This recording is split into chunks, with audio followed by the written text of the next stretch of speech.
বাংলাদেশের চিন্ময় প্রভুর নিঃশর্ত মুক্তির দাবিতে এবং হিন্দুদের ওপরে অত্যাচারের প্রতিবাদে এদিন পথে নামতে দেখা যায় ব্যারাকপুর বিজেপির লিগ্যাল সেল ও একই সাথে মিছিলে অংশগ্রহণ করতে দেখা যায় রাজ্য বিজেপির মহিলা মোর্চার সভানেত্রী ফাল্গুনী পাত্রকে। এদিন ব্যারাকপুর কোর্ট থেকে মিছিল করে এসে ব্যারাকপুর পুলিশ কমিশনারেটে ডেপুটেশন দেওয়া হয়। ব্যারাকপুর লিগ্যাল সেলের কনভেনর প্রদীপ সোম সংবাদ মাধ্যমকে জানান,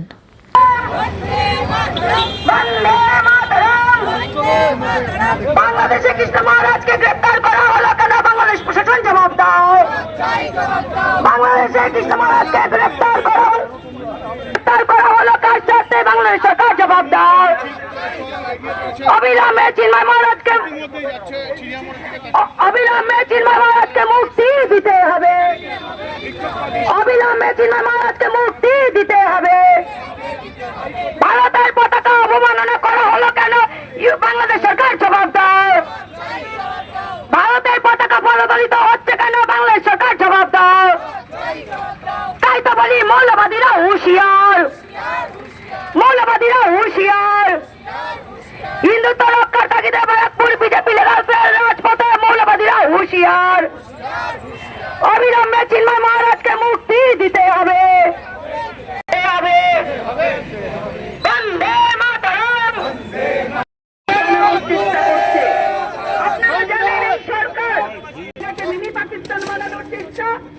হিন্দু হয়ে জন্মানোটা দুর্ভাগ্যজনক।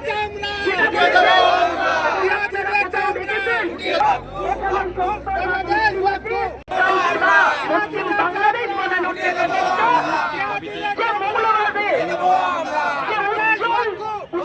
যে বিচার ছিল সেখানে তার যে উকিল ছিল তাকে যেভাবে মেরেছে, মারধর করে, সেই উকিলদের পর্যন্ত দাঁড়াতে দিচ্ছে না।